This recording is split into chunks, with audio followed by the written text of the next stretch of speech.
Chinese consulates in the U.S. seem to be on thin ice after one in Houston was ordered to close.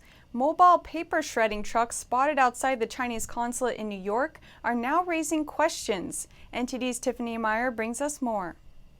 The Chinese consulate in Houston was recently ordered to close. That's after the Trump administration accused it of being a hub for espionage activity by the Chinese Communist Party. So what about the other Chinese embassies or consulates across the U.S.? On Thursday, we saw 2 trucks from a document destruction company in front of the Chinese consulate in New York. Over 10 trash containers filled with shredded paper were loaded onto the trucks. Around noon, one truck came. It's from USA Shred, a company that professionally shreds papers and documents. Workers were seen dragging trash containers to the truck. When our photographer managed to take a closer look, he found paper inside the containers. Workers continued dragging more and more containers to the truck. Later, a second truck came. The process lasted for at least 2 hours until our photographer left around 2:30 p.m. During the operation, a Chinese man was seen on the site who appeared to be an embassy member. He spoke with the workers from the shredding company. But when he noticed our photographer, he called a guard. After talking to the man, the guard approached our photographer and tried to get him to leave. Bystanders who were protesting there against China's human rights violations told us that yesterday they saw vehicles from the shredding company parked in front of the consulate. In new efforts to further transparency among U.S. media, Twitter is adding labels to state-affiliated organizations. That's as the New York Times says it's culling the paid Chinese state propaganda it's featured in its newspaper since 1975. The New York Times has reportedly deleted hundreds of advertorials by a Chinese propaganda outlet. The American newspaper ending its decades-long relationship with the state media, China Daily. According to the Washington Free Beacon, NYT made the decision at the beginning of this year to stop accepting branded content ads from state-run media. The English-language newspaper China Daily has over the years paid millions of dollars to major American outlets.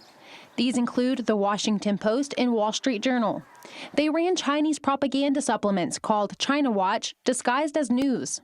The Washington Post told the Epoch Times in June that it no longer includes the advertorials that it ran for more than 30 years. The Wall Street Journal still features the paid propaganda. China Daily's recent financial filings with the Justice Department show that it paid nearly $6 million to the Wall Street Journal since November 2016. Twitter already banned state-backed media from advertising in 2019, and now it's going a step further. State-affiliated media outlets and their senior staff will be labeled as such on Twitter. A Twitter spokesman listed Russia's Sputnik, RT, and China's Xinhua News as some of the organizations indicated. He said no U.S. media outlets were on the list. Twitter said state-financed media outlets with editorial independence would not be labeled. And the investment chief at the largest U.S. pension fund, CalPERS, is resigning. CalPERS didn't give a reason for his resignation. He's only been there for 18 months, but just a few days ago, he was accused of falsifying documents. NTD's Phil Zhou is following it. Meng, Chief Investment Officer of the largest U.S. pension fund, the California Public Employees Retirement System, or CalPERS, has resigned. CalPERS manages around $400 billion in pension and health benefits for millions of California public employees and their families. The sudden departure comes days after the Naked Capitalism blog accused Meng of falsifying financial documents, and it pointed out CalPERS' failure to review the documents or make Meng correct them.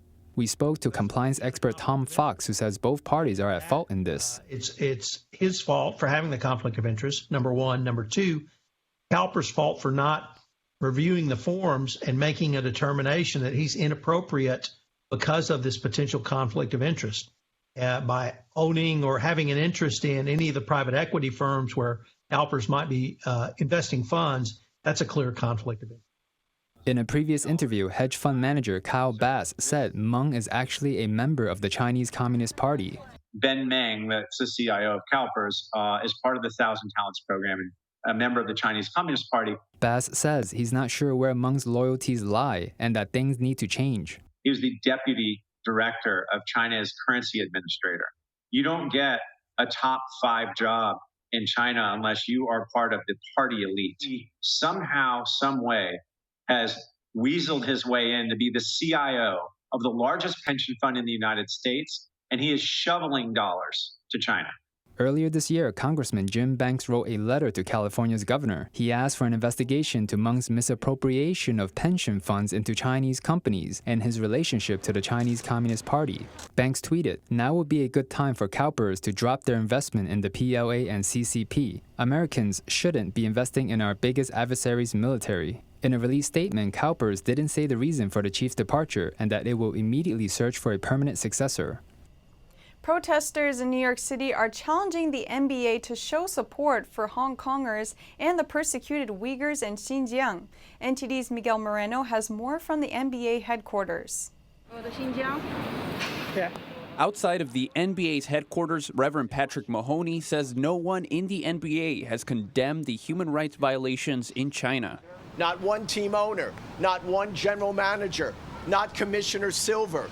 No one has spoken out in a league which prides itself on being committed to social justice, has spoken out against these atrocities by the Chinese Communist Party against their own people.